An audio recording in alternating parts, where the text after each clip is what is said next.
I don't see any. So what I would like to do at this point then is I would like to move to the tutorial section. Now we have a tutorial server which has 48 cores, and there are 86 of you. Our machine definitely cannot handle that many simultaneous users.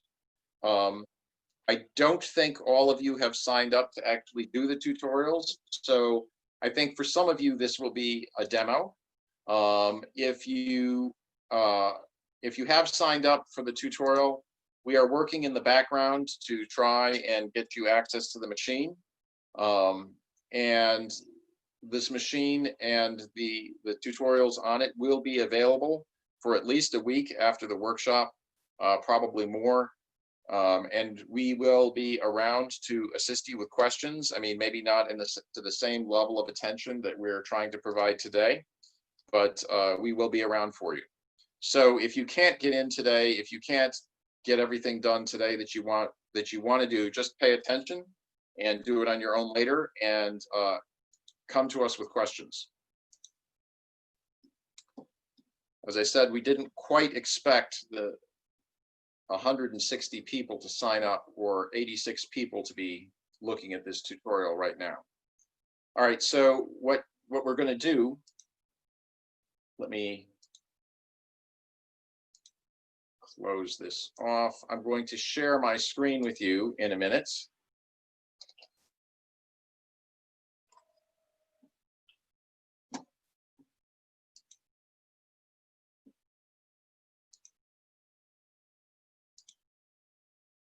So you should see a nice picture of Einstein holding a wrench, and welcome to the Einstein Toolkit tutorial server.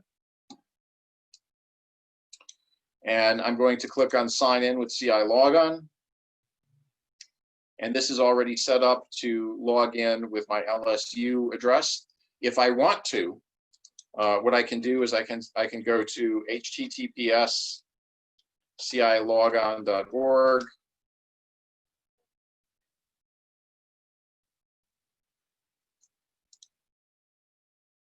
I'm sorry, I messed that up.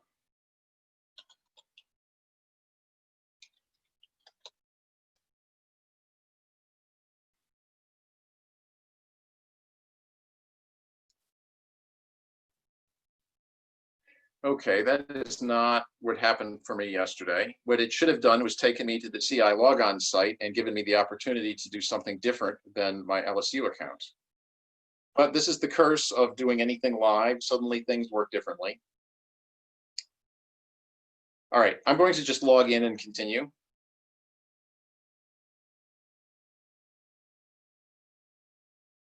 Okay. So this is CI logon. If I guess what I can do is I can click log off, and now I can select an identity provider. So I can whatever college I'm part of. In my case, that's going to be Louisiana State University.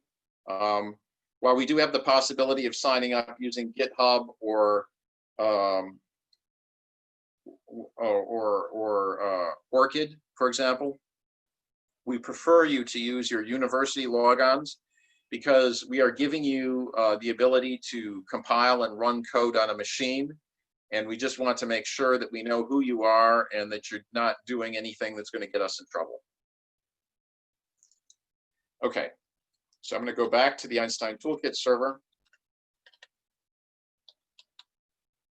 etk.cct.lsu.edu should be HTTPS. Okay, and then I see this. I click on sign on with CI logon. And because I've already authenticated with cilogon.org, it takes me directly into the Jupyter notebook.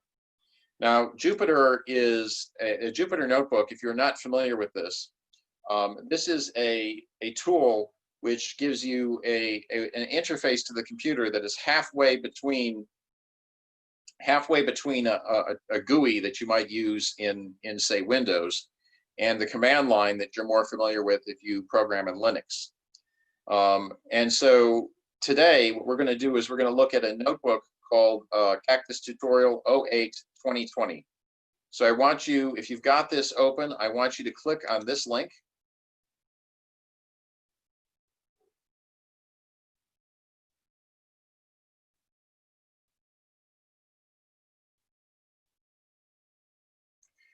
So what a notebook does is it allows you to mix code and data in different cells, and you can hit Shift Enter to execute a cell. Now, if you execute a documentation cell like this introduction here, nothing really happens. It just moves you past it. Once you get to something that looks like this, you will be executing actual code. So and mostly this code is Python, but you can mix other languages in different ways. Also, there are things called magics that begin with a %, and these are special kinds of instructions to the notebook to do special things. And we'll see a couple of different examples of this. The nicest thing about notebooks for the purpose of tutorials is it allows you to take all the different computational steps, all the different bits of code that we'd like you to execute, and it puts them in one place where you can see what you did and what the output is, what you're supposed to type, rather than me putting something on the screen and you having to type it and then you getting it wrong, and then we go back and forth and try and figure out what was typed wrong. Here you have something that works, that you can start with and experiment with. Hopefully, at some point as you're working on these things, you'll start changing the code in the various cells and getting the results you want. I'm going to call attention to this thing called scroll down. So by default, when you have output in a cell and it becomes very large, Jupyter Notebooks will not keep the output scrolled to the bottom. So this is a special module which makes that possible. If you are familiar with Python, you need to install that with pip. That's not going to be default on your machine. We're going to see other examples of installing code with pip during the course of the week. So I've executed this cell. It's made the scroll down happen. It allows us to, and it also gives us this magic called bash, which will allow us to run commands using the born again shell. That is an environment which, that's the standard environment for programming on Linux machines. And we're not going to really cover how to program in Python or bash during this week. But those are two skills which I encourage you all to develop.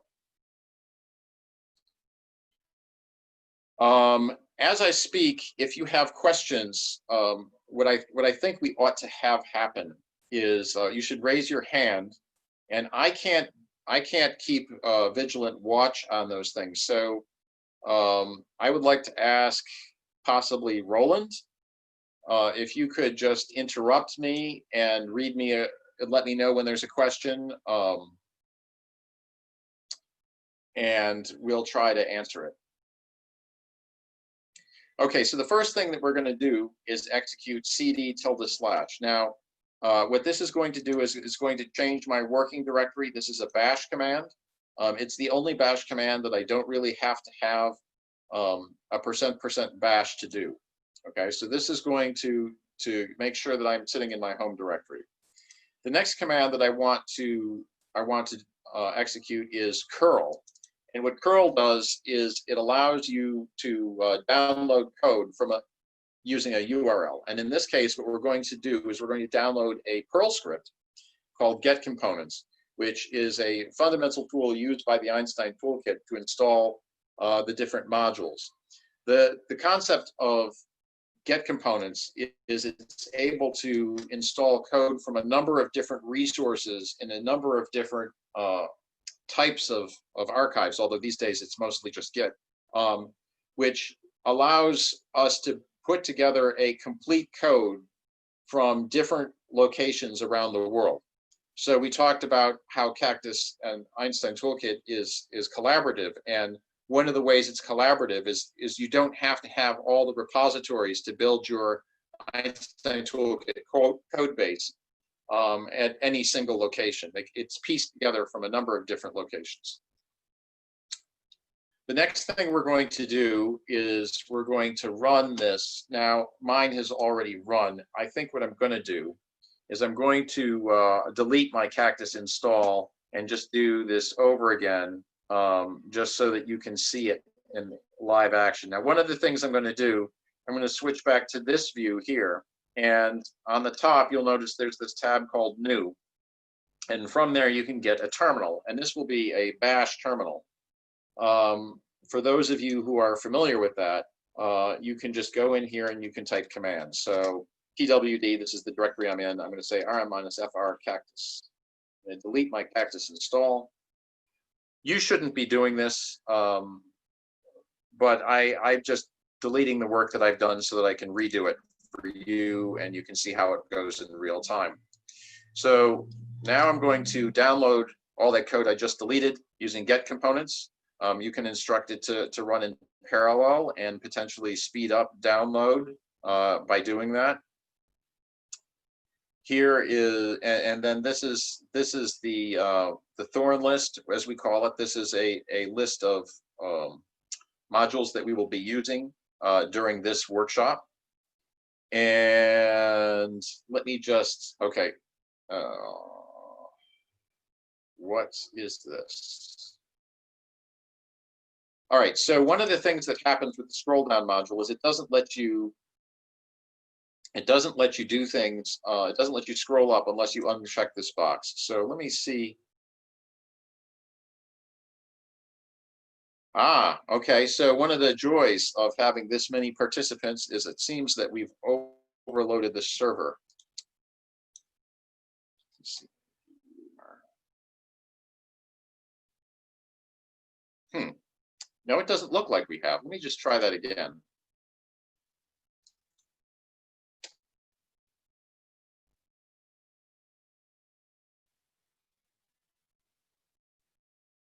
No, that's bad. All right. So this is one of the joys of doing anything live. Let's just try it again.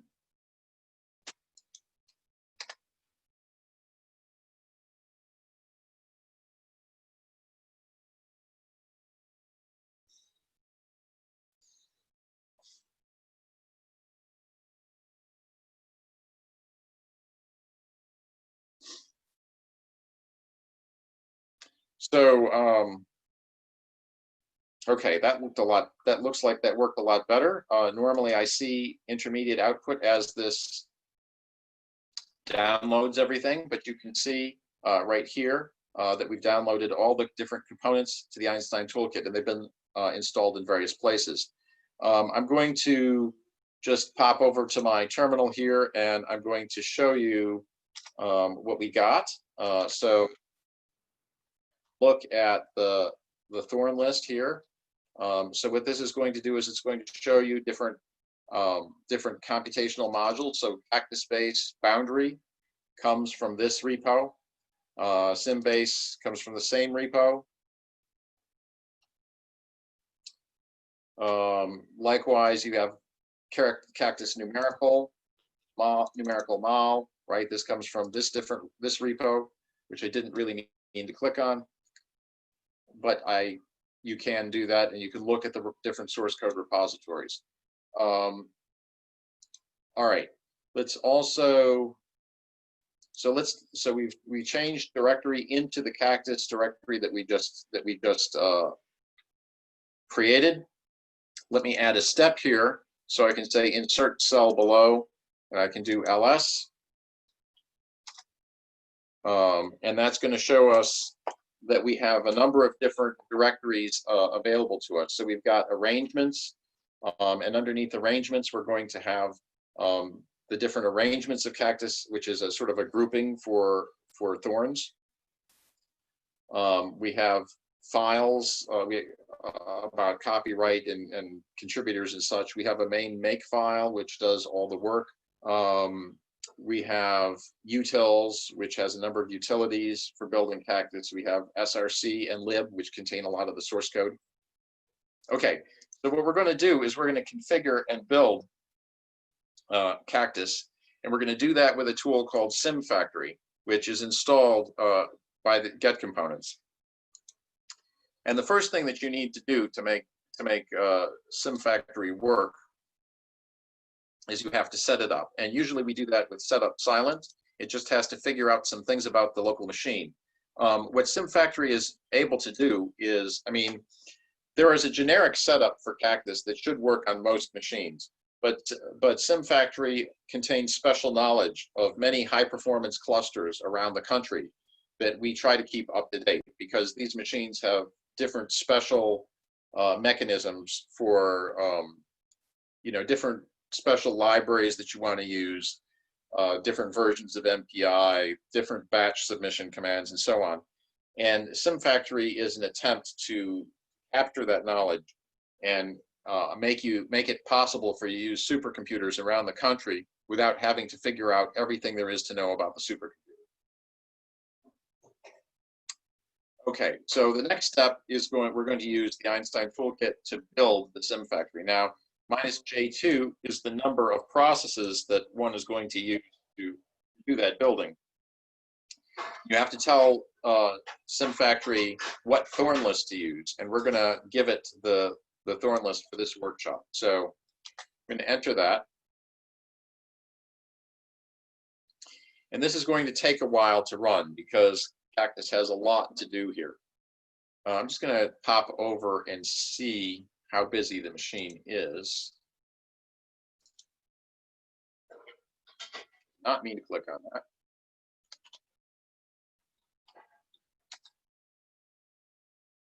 We're looking at a load average of 12. There are a lot of you doing work there. I can see your names. This is good. All right. So a load average of 12 should definitely be within what the tutorial server can handle. If other people out there are catching up, that's fine. Some staggering in, so having different people come in at different times is probably a good thing.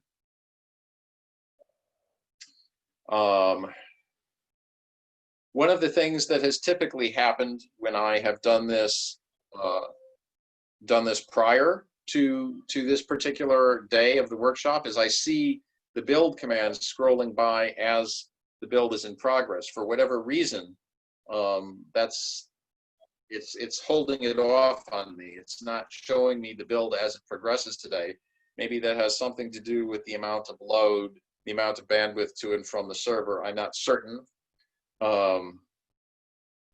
Okay, so this is a good time to know if there are questions out there in the audience somewhere.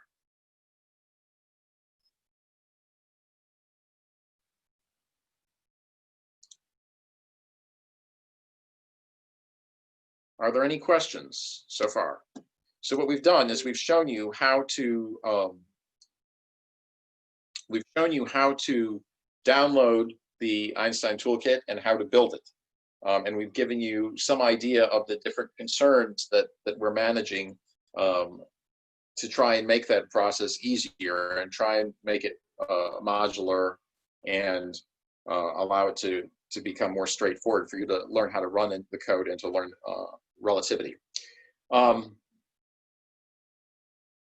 thing I'd like to point out about the notebook is that a lot of the instructions that are written above talk about settings for OpenMP, which is a version of the message passing interface. Look at this. No, this is not what I want to say. So there are two popular versions of the message passing interface that are available to codes, and that would be OpenMP and MPitch. And we recently switched our tutorial server to use MPitch because it is easier to run multiple MPI codes at the same time with MPitch. You don't need special settings and so on that you do with OpenMP. And so some of the instructions might be a little out of date with regard to that. In any event, this notebook is running MPitch.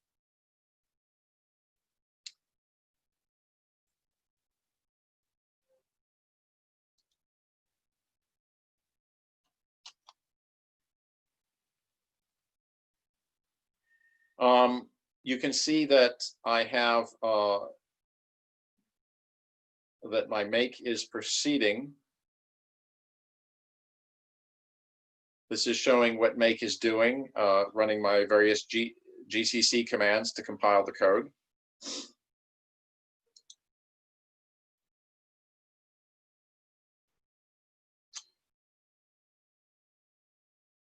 So in any event,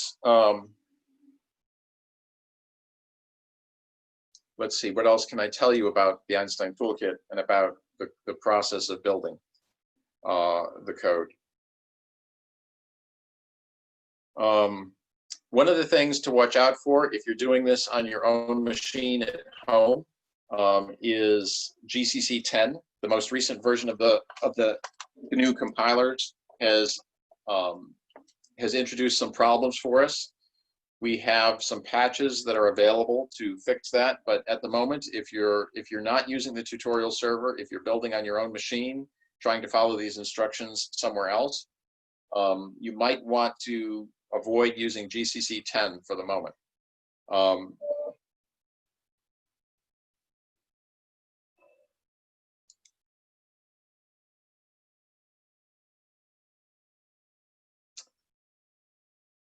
All right.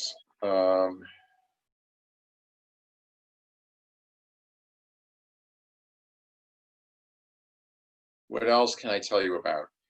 Does anybody have any questions about, is there anybody who's unfamiliar with Jupyter Notebooks, for example, and would like to hear something more about them or has some question about them? Hi, so I don't have a particular question about Jupyter Notebook, but I did put a question in the chat. Are you people planning on implementing Cocos into Einstein Toolkit? I mean, what's your thought on it? Because it can let you run your code on different architectures. So I wanted to know. So that's a good question. So actually, Eric Schnetter is going to be talking about this later on. Yes, I will. Should I take it later, or should we talk about that at 11? We can just say a little bit right now. If you wanna answer the question, it would be fine. Okay, very good. So Cocos is a C++ framework that helps parallelism within a node. It supports, I believe, GPU programming, assembly, multiprocessing, memory layout, and so on. And we're currently working on using AMREX, which is a library that provides some of these. And to my knowledge, AMREX and Cocos work together. So the brief answer is we are looking at Cocos. We are very excited by what it does. It's a very mature, good C++ library. And if there's any shortcoming in the future, then we would probably use Cocos. Sorry, if there's any shortcoming in the physics codes, if they don't run efficient for some way, or if it becomes too tedious to implement this kind of parallelism manually, then we would look at Cocos. It's the first library I would look at. Thank you, Eric. We have another question from Physics. You have your hand up?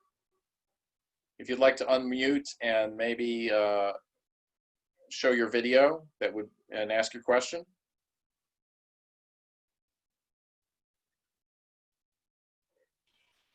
I'm not showing they have a microphone connected right now. Right. If they could type their answer. So if you could type your question, Physics.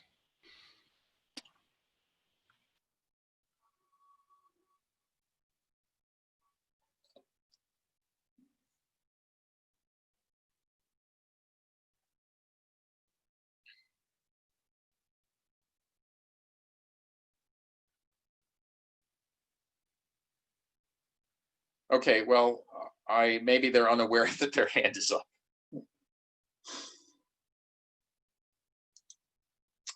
All right.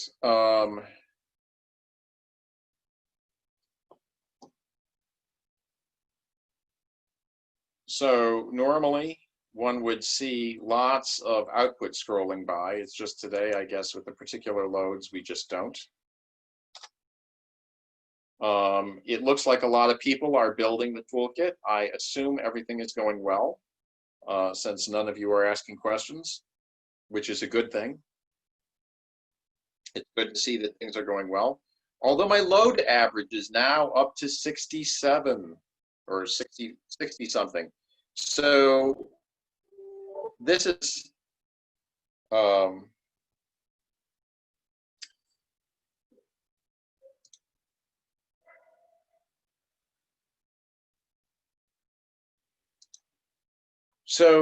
the custom notebooks that we have for today's workshop are currently not available for download outside of the tutorial server. You can certainly download them from the tutorial server, but I should make them available elsewhere, and I will try to do that maybe sometime while sometime after Eric has spoken, or sometime later in the afternoon.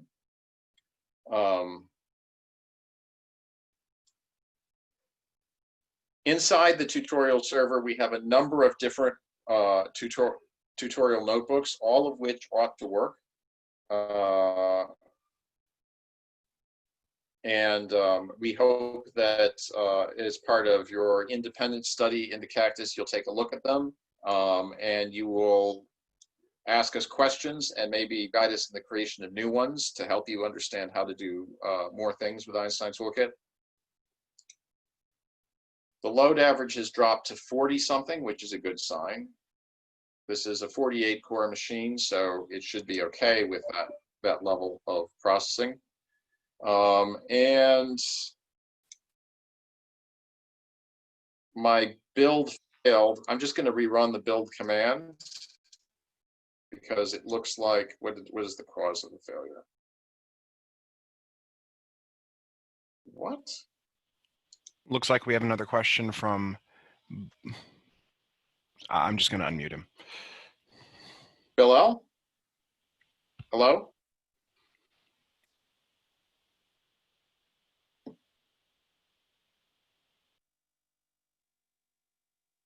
Bilal, can you hear us?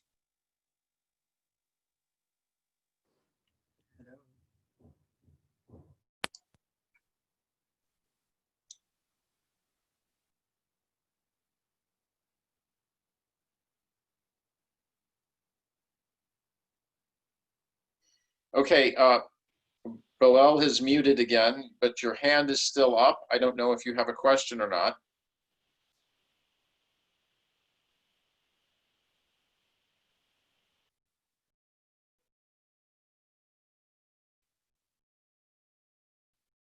Okay, well, Bilal, if you have a question, please unmute and speak to us. Otherwise, Can you hear me now? Can you hear me? I think I almost heard you. You need to speak a little louder. Your microphone does not seem to be very powerful. Okay, sir. Okay.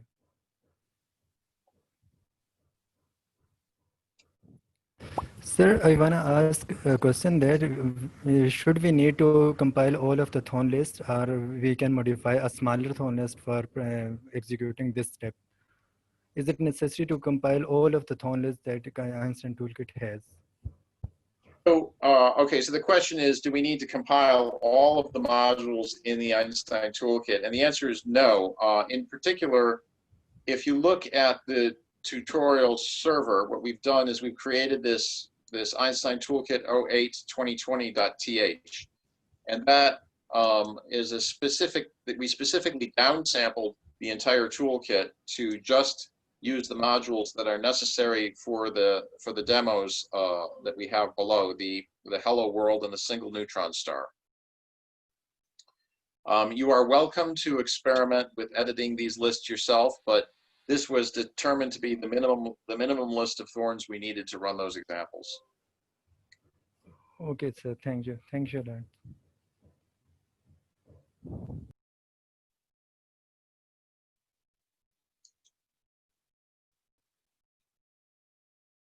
So,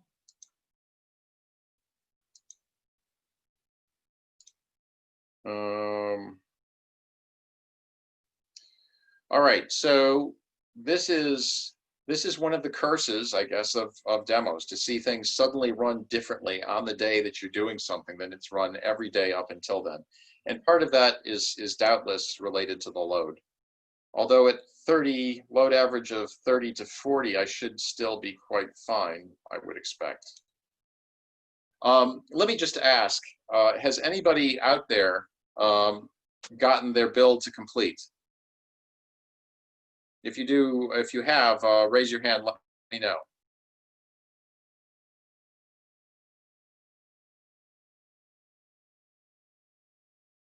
So Atul has gotten his build to complete, that's good. So at least one of you.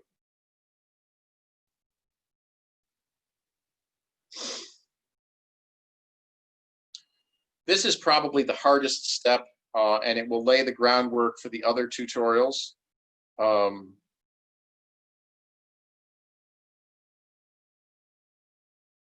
Somebody is writing on my screen.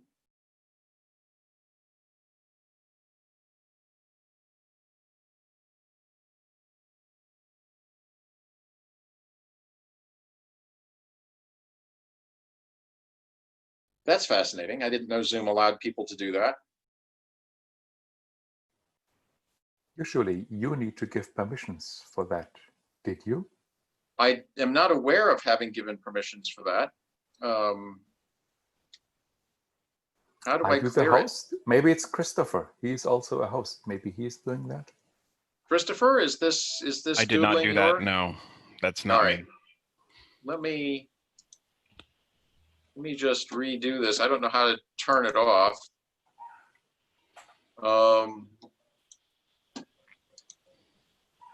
I mean, it was kind of good, right? Because it circled the thing I was working on. So that was kind of nice. I just surprised me.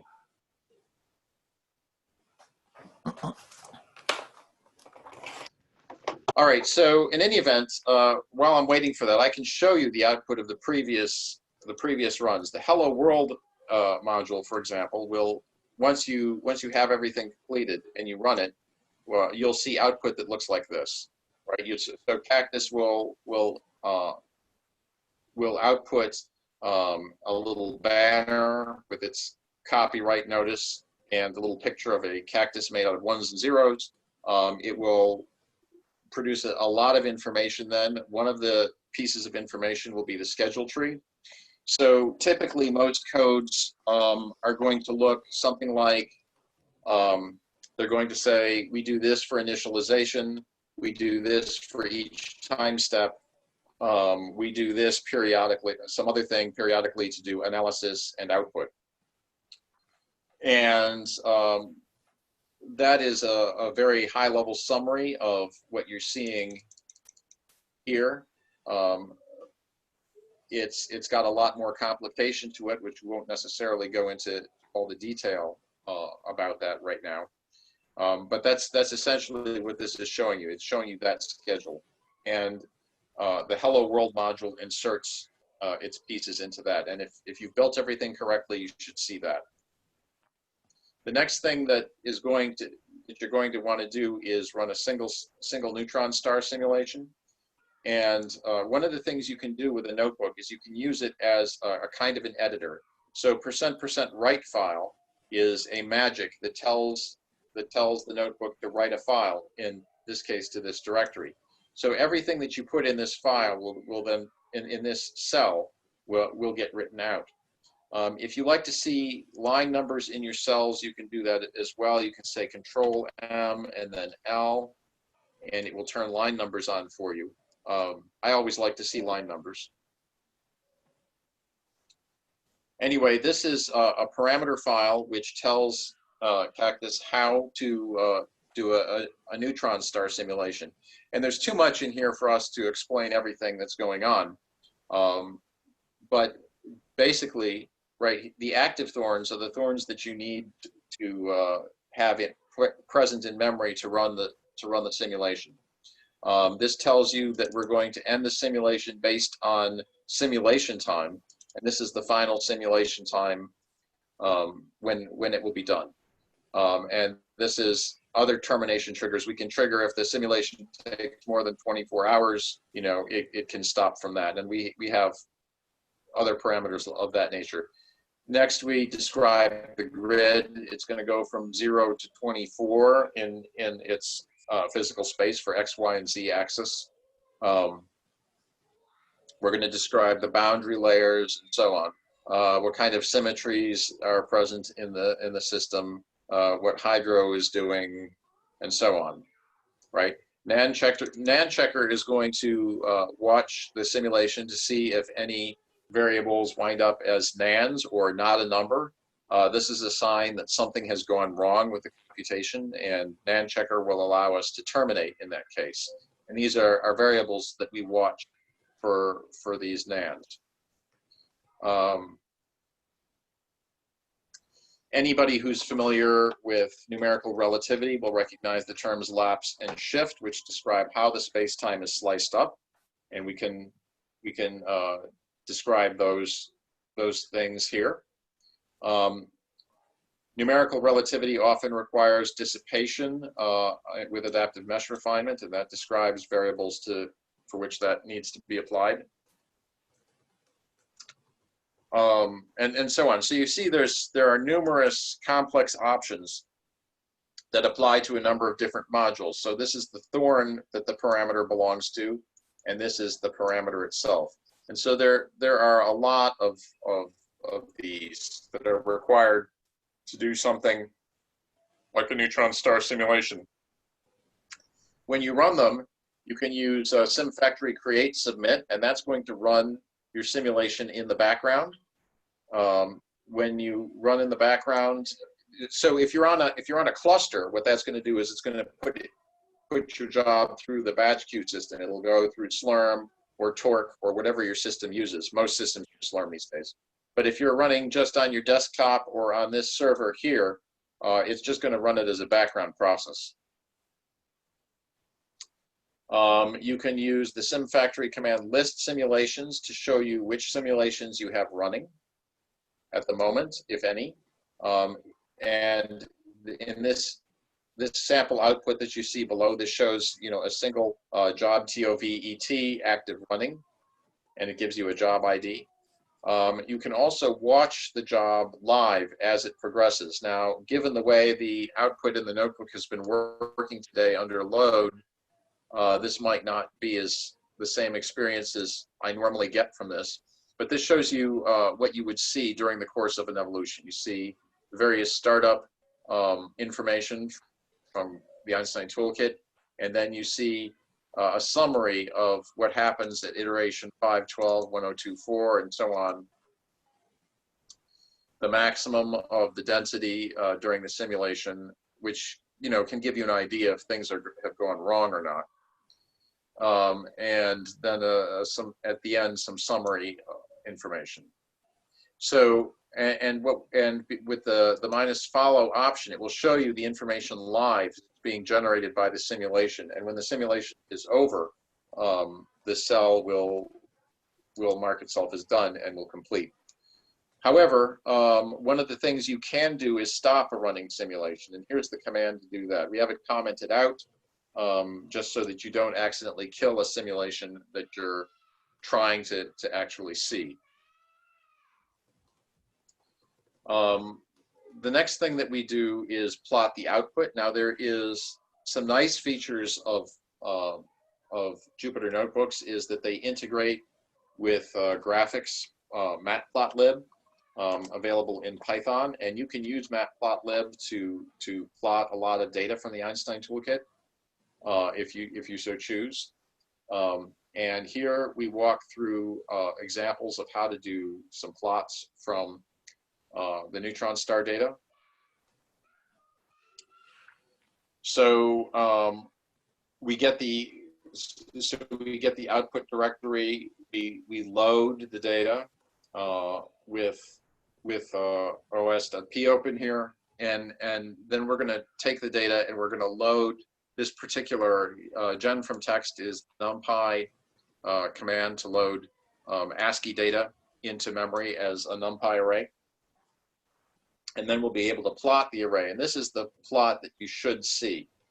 We have some other code down here which encodes the correct data, so-called, and allows you to overplot your simulated data with the correct data. And it should look like, at the end, when you do it, it should look like this plot. They should be indistinguishable from each other.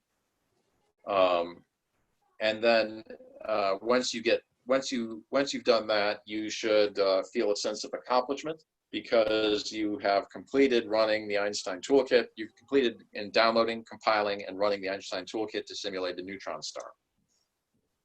Let me scroll back up and see how my compilation is doing.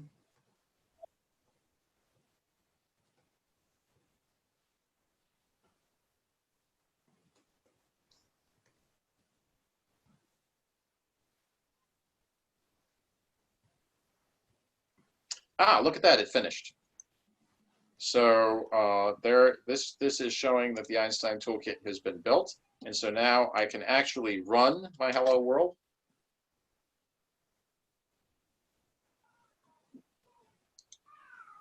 And what is this nonsense I'm seeing? Oh, okay, everything looks fine. There's my hello world output.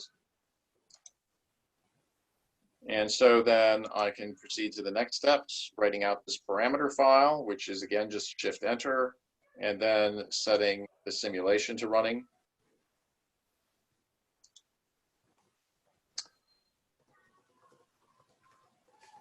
Okay, so this is just set it running in the background. Now when I do the list command, that's showing the actual running command. And now I can ask it to follow the output, which given the way things have been going today, I don't expect to actually work.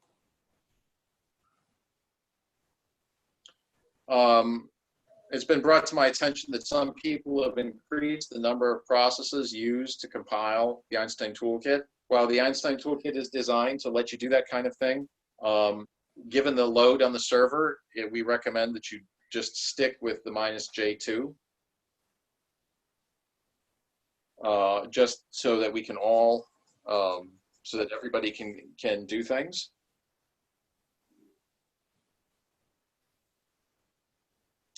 So again, I'm going to ask for questions. Does anybody have a question about any of this?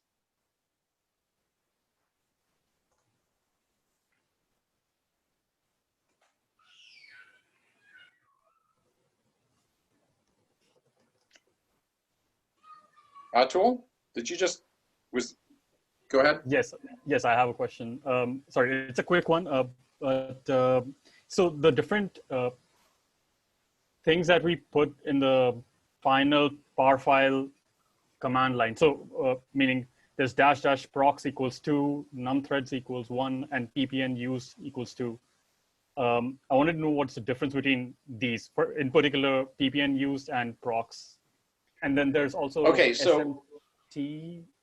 There's also one that was mentioned by Roland in the chat called num-smt. I wanted to know what the differences were in these things. Thanks. Okay, so let me go down here. That's too far.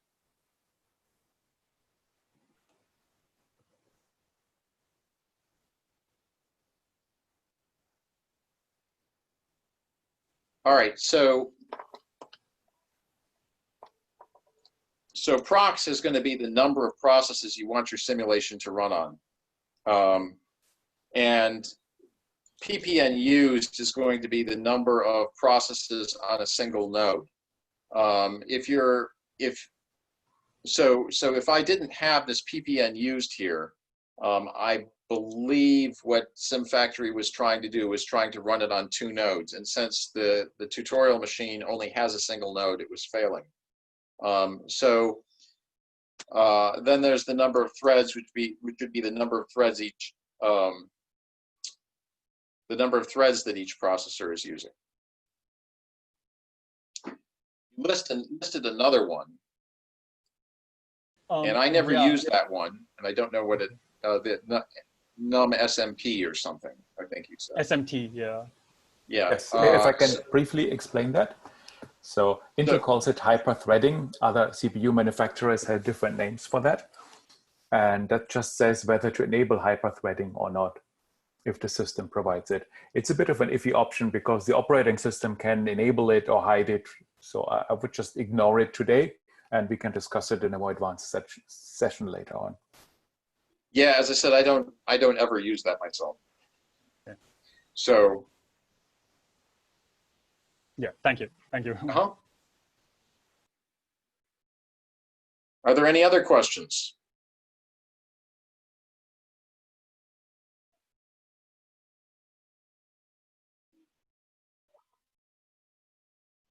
All right. Let me check and see how my simulation is doing.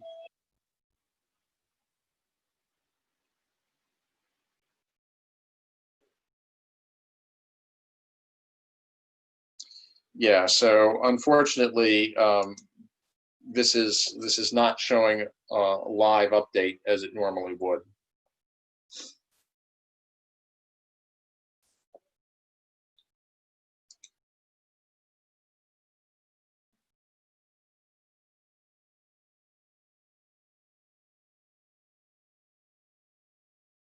But the load average shouldn't be too much for the system. I'm just suffering from the lack of live updates. So anyway, I'm going to take one more call for questions, and then I think we might switch to what happens if you disable the scroll down check mark. So you need to disable the scroll down check mark if you want to scroll up. So if I go to this simulation, if I have, say, the scroll down checked, right, then it will keep the everything scrolled down to the bottom, even if I try to scroll up, right, which might or might not be what I want. But in this case, if I want to scroll up, I need to uncheck that box, and then I can scroll up freely.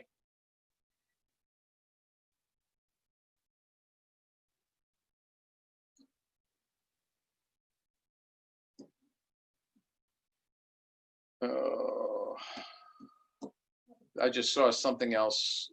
Pull up my chat. How do I get?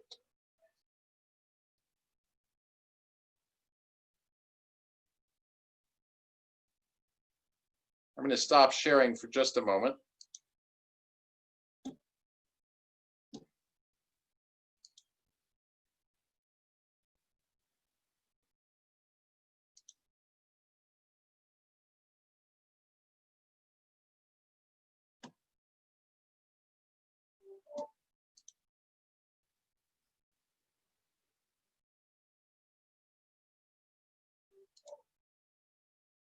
Yeah, there it is. Okay.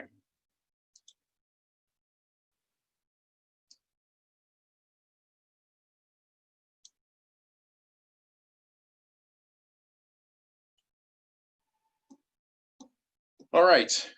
So I believe we are, unless there are further questions, I believe we are now up to the experiment in social interaction in the schedule, which could be simply simply a chance for you to go get something to eat. I know I need food. But what I plan to do is I plan to divide us up into a number of different rooms, and then we would get a chance to get to know each other and to chat. So let's see, currently we have 80 participants. I was imagining that we divide ourselves up into 5 rooms. I was thinking that we would sort of self-organize this, and Christopher Kano would create 5 rooms for us, and we could all sort of shuffle into the rooms. And that's going to take a few minutes, but I thought we'd try that out and see how it went. Christopher, you want to help me with that? Yep, creating 5 rooms right now. Do you get to name them? Yes. So I was thinking that we would go with starship captains as names of rooms, just a potential thing that we could do, you know, just to give it some personality.